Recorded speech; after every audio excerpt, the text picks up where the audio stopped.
All right, good morning in Grand Rapids area in Michigan. Mike Ritsema with Brian Abraham. And today we're going to talk about Microsoft Office 365 architecture, best practices, and cybersecurity excellence. Let's get started. And always like to pause a minute and say, what are we trying to do in business? Because there's all kinds of technology in the world, and why do we spend money on it? And what is the objective? What is the end result? And I maintain it's fourfold. It is certainly in business, we're looking to improve productivity and efficiency. We have to be profitable or sustainable. We want to use technology or different processes to be different, to innovate. And then we want to manage risk. And today in this conversation, we'll talk about that. That's what I think owners, executives are looking for in business. And how can Microsoft Office 365 help us accomplish the end result? And so i3 Business Solutions, intelligent information integration.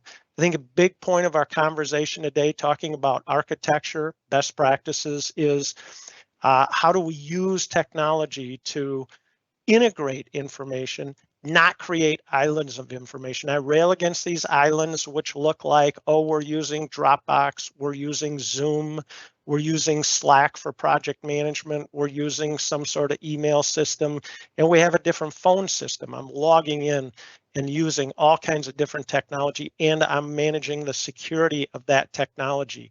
At i3, we're biased to integrated technology. We're biased to platforms and systems, not islands of information.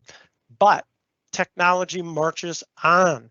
And Brian and I have been dealing with this for a decade, going way back to BPOS. Oh yeah, Microsoft went from Exchange Server to Business Productivity Operating Suite. That was the early stages of Office 365, then Microsoft 365. But I think for some of us that have been working in technology for decades, and I'll pause in a moment, Brian, for your comment on this, is, and sometimes in business, we have meetings, right? Weekly meetings, monthly meetings. And the big change to me is not only mobile, that we've got this information right on our phone. All the information in Office 365 is right on your mobile device, that we can work from anywhere in the world. I was recently out of the country, did not interrupt my work at all, except we had to work with the team to allow me to work outside the country, because the cybersecurity that Brian will talk about later is so tight that we have to give permissions for working in unusual locations. But most importantly, at the bottom here, team-based and collaborative, that we move from meetings with 5-10 people in a room to asynchronous. We move from synchronous communication, I need everybody here right now, to asynchronous communication, which is kind of the Snapchat thing, which is, do you have, when you get a text on your phone, do you have to reply to that text immediately? No, you don't. You can wait and respond later. So moving from synchronous communication, we all have to be in a meeting, we all have to respond immediately, to asynchronous is a powerful part of Office 365 and the way we do technology today. Brian, I'll pause for a comment on asynchronous versus synchronous, and then also maintaining the security around the world for Office 365. Yeah, well, it's interesting. I mean, people commented, even a couple of years ago, that technology over the last 5 years changed more than it has in the last 20, right? Between cloud applications, the way we interact with the program's technology, and the collaboration capabilities of like Office 365, like what we're talking about today. And I think an interesting dynamic is when, the whole pandemic work from home thing hit, that even accelerated faster, right? People utilizing these tools, a lot of the technology was already out there, but it wasn't really fully being utilized. And that, kind of forced a hard on-ramp to those technologies. So that that has been interesting to be a part of. And along those lines, security becoming a huge concern protecting those applications. You want to empower people to be able to get all of their work done wherever they are, whenever they want to, on whatever device they have, but also you have to keep it secure. And that's kind of the balance that that we live in. Yep. And you're going to get into cybersecurity specifically on Microsoft 365 a little later. So yeah, we're talking about the whole suite today and utilizing the whole suite. And if you're using parts of it like SharePoint libraries, maybe you're using some Teams, certainly we're all, if we're on Microsoft 365, using email exchange. Some of us are over the top on OneNote. I'm over the top on OneNote. We're using Stream more and more. We're recording more and more training at i3 Business Solutions, organizing it in Stream in Office 365. And then certainly application add-ons, Planner being a project management. That's a powerful tool. Recently working with a client that said, man, I'm looking for some way to do project. And a lot of companies go to Slack. Oh yeah, let's go to Slack. Planner is built right in. So how do we pull this together? What's the potential here? And I always say that Teams is the GUI interface. And I say, if you're using some sort of chat mechanism, we run into companies that basically use text messaging to communicate with people. We can move that into a controlled environment. We can move it into a secure environment called Office 365. And many of you have done that, and that's how we're doing our meetings from our home offices and so on. But this platform, this system called Microsoft 365, I say, SharePoint is the syncing engine. That's the power of Microsoft 365, that everything syncs so cleanly. And then I call Teams the GUI interface to all these systems, pulling them together. So Teams being a central repository for, or the GUI interface to meetings, to chat, to phone calling, and we'll talk about that. So, chat's number one, and I think we live in chat. It's ironic for me that Teams, I'm curious for Brian here, but I personally think that Microsoft should bring Teams and chat into a single pane, because I rarely go to the Teams side of Teams, to the sales team or to the service team. I'm just not in that channel Teams world personally.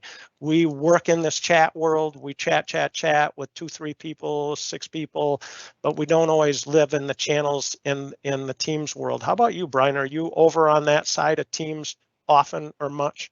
So I'm not in the channels too much, but I think it depends on, how you're utilizing the product, right? So our employees in the support center that are on the help desk side of things are living in those Teams channels quite a bit for communications, whether it is client projects or like real-time, actions, incident communication, triaging, who can grab an issue.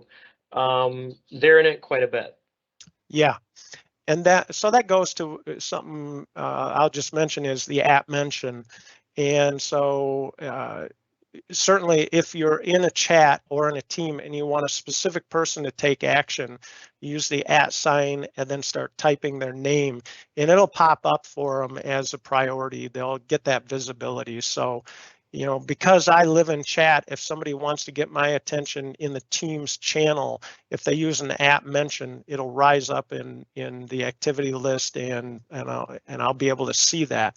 And like in the opposite form, if somebody wants to get to in chat, use an app mention, and it'll pop us up as a priority for that person.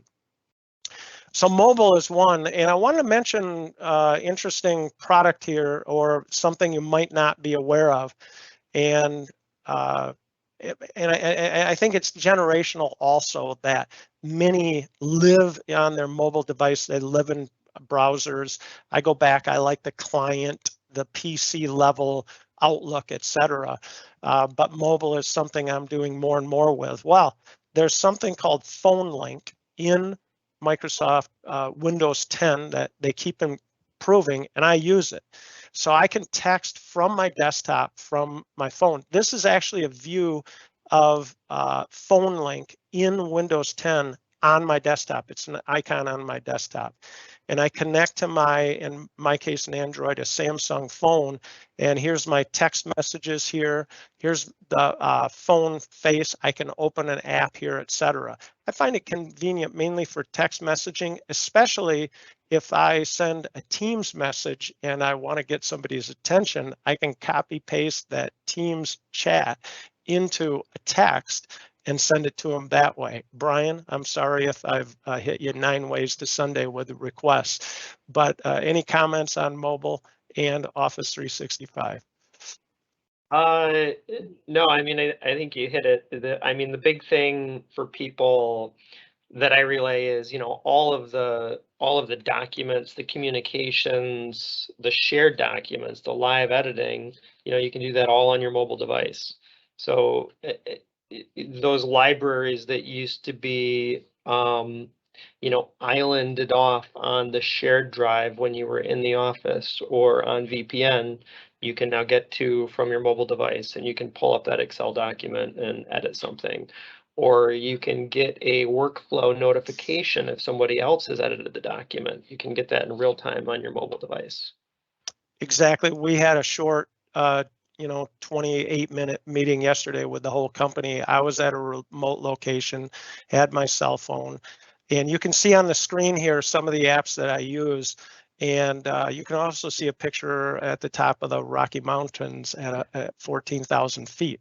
But more importantly is Office Lens, second from the bottom on the right. Office Lens is a powerful tool. And I say, if you are still scanning documents into a copy machine and emailing and so on, those days are gone. I mean, we've got tools on the desktop, Adobe PDF Creator, but Office Lens is downright entertaining because I scan a document, I name it, it syncs to the desktop and it syncs to the cloud so fast, it's downright entertaining. And then the other thing is OneNote. Up in the upper left-hand corner there is OneNote.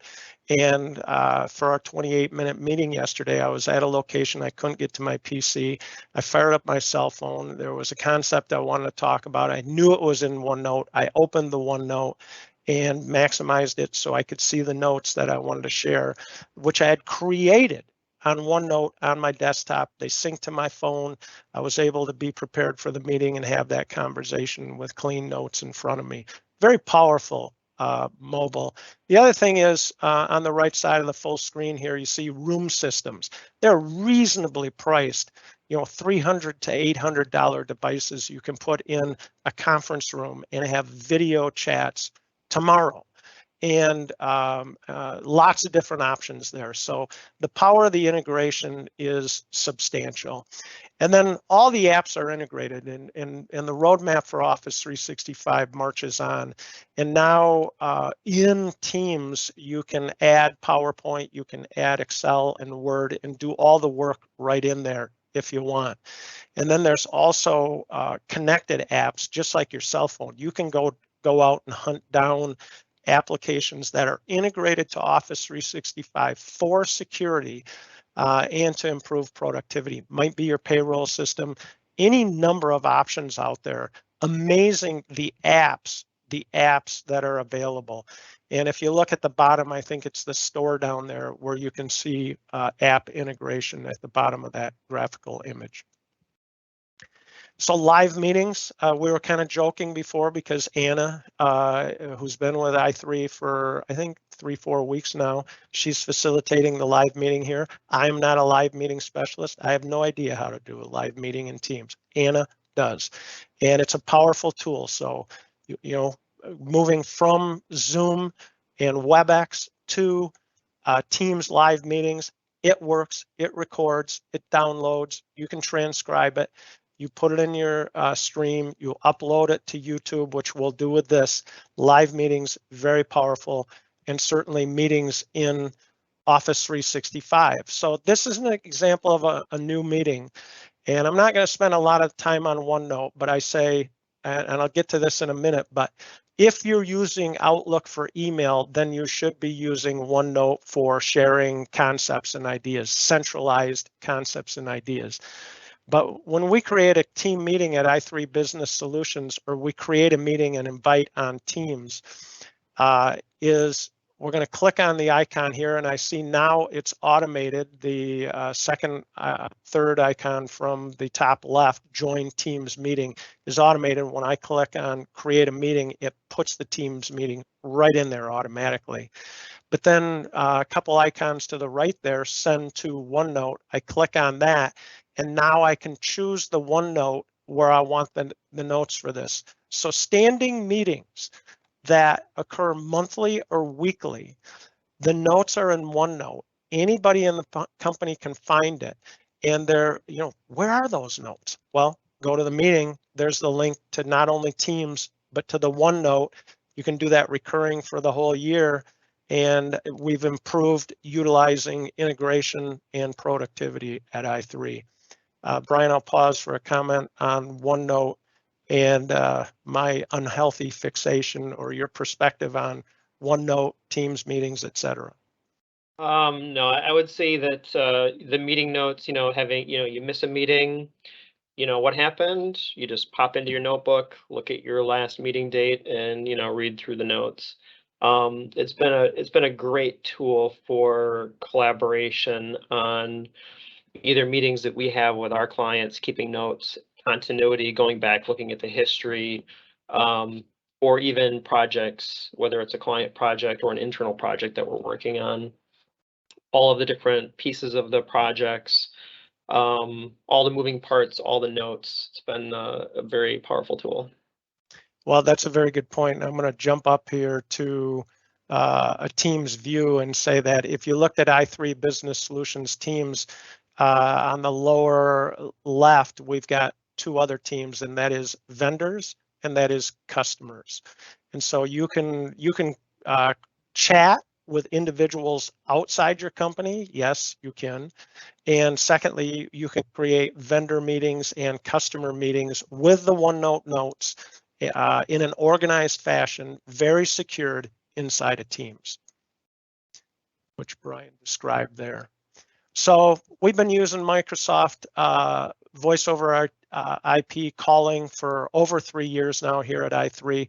It's been bulletproof. Microsoft Office 365 is surprisingly resilient from just a productivity standpoint, right? When it goes down, I don't know, I'll ask you in a minute here, Brian, when's the last time it's gone down? Because it is a worldwide event when it happens. But the phone system has been bulletproof, and Microsoft's recent announcement that for small business, $15 a user per month includes 3,000 minutes of calling is powerful. So if you're a small business and you're looking at changing your phone system, you're looking at some sort of cloud-based phone system like 8x8 or other systems, take a hard look at Teams Voice at $15 a user. It's very reasonable. I always say that, if you've got 28 users that just have an extension and only 10 lines coming in, there is a difference. Everybody has their own phone number, direct inward dial phone number, and you're going to pay $15 a month per user at the company. Brian, comments about Microsoft going down or the phone system? So it's actually been, in my opinion, incredibly resilient from a reliability perspective. There's one outage that I can remember, and it was probably the first year that we were using it. So maybe it was 2 or 3 years ago, where there was, again, it was a global issue. I can think of every other cloud-based phone system that had, either more or more substantial outages than Microsoft did.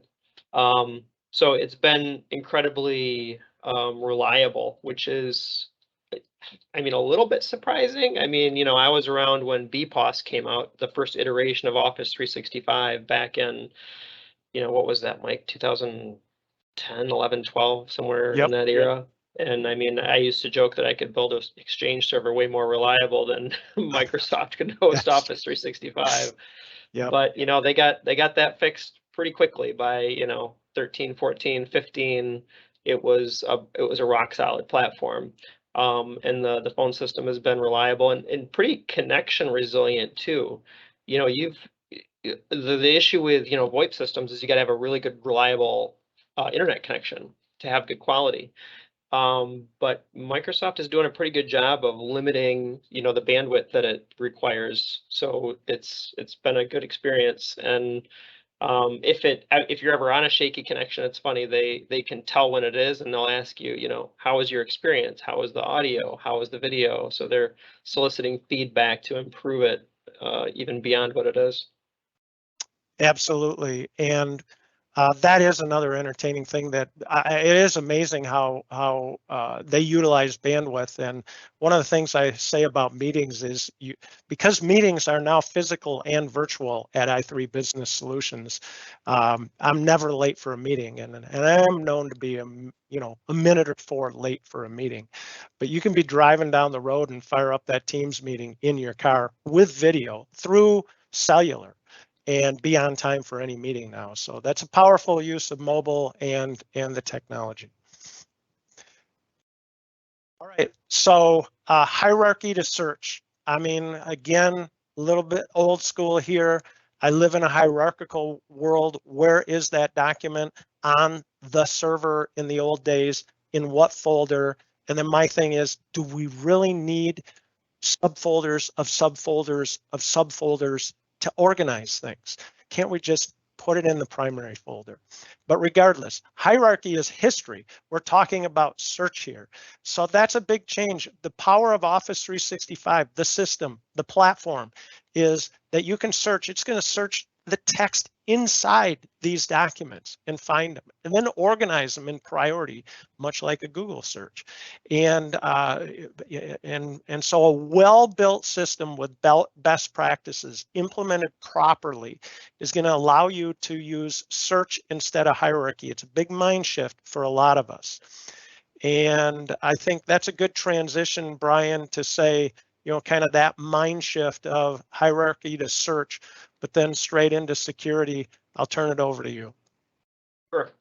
So obviously, the more we utilize these platforms, the more information we have on them, the more we rely on them to get business done, the more important it is that they are secure. So Microsoft gives you some great tools to secure your environment, and they do a better job now. If you're creating a new Office 365 environment today, they're turning on a lot of the security features.